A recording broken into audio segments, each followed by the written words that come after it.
Je viens de suivre le second discours de M. Tshisekedi sur le changement de la Constitution à partir de Lubumbashi après celui de Kisangani. Un discours qui oscille entre les mensonges et les menaces en guise d'argument pour justifier le changement de la Constitution de notre pays. Ce qui déshonore à la fois la fonction, mais discrédite alors complètement le projet. Qui vous a dit, M. Tshisekedi, que vous avez la charge de limiter l'étendue du débat sur le projet funeste de changer la constitution de notre pays en menaçant de poursuite les opinions contraires sous le prétexte fallacieux de la manipulation?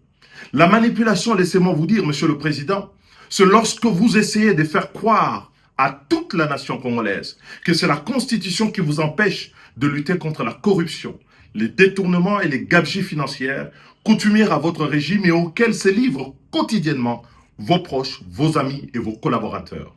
La manipulation, Monsieur le Président de la République, c'est lorsque vous essayez de faire croire que c'est la Constitution qui vous empêche d'améliorer la condition sociale des Congolais, accroître leur pouvoir d'achat, créer des emplois pour les jeunes, donner de l'eau, de l'électricité, construire les routes, les hôpitaux, les écoles de qualité pour tous les Congolais. La manipulation, Monsieur le Président de la République, c'est lorsque vous essayez de faire croire encore que c'est la Constitution qui vous empêche de ramener la paix à l'Est et de recouvrer la souveraineté sur les territoires occupés, alors qu'en réalité, vous bénéficiez de plein pouvoir et tous les moyens consacrés par notre Parlement à la lutte contre ce fléau qui déchire notre pays, n'ont pas, à ce jour, donné des résultats probants. La manipulation, Monsieur le Président de la République, c'est lorsque vous versez dans une interprétation tout à fait iconoclaste de l'article 217 de la Constitution,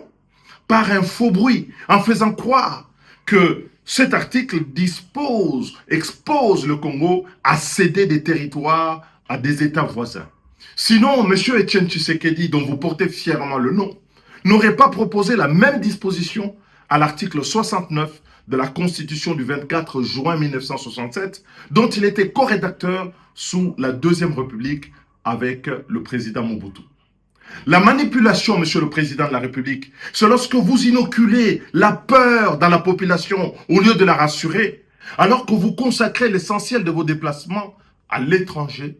alors que vous dirigez un gouvernement dont la survie tient en partie de la solidarité internationale, à l'exemple du dernier accord que vous venez de signer avec le Fonds monétaire international.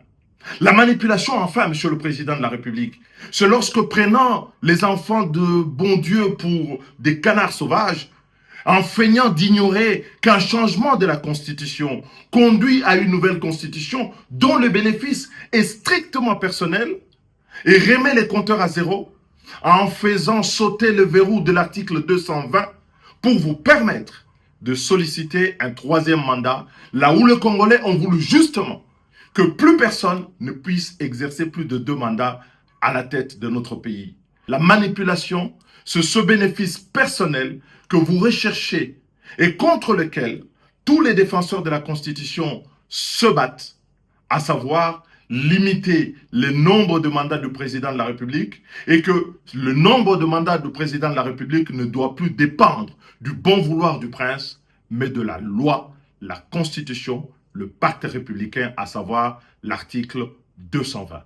Les menaces, les mensonges ne feront reculer nullement le peuple congolais et vous aurez au devant de vous tous les patriotes qui veulent aujourd'hui que le Congo devienne à jamais une république, un État au service de l'intérêt général.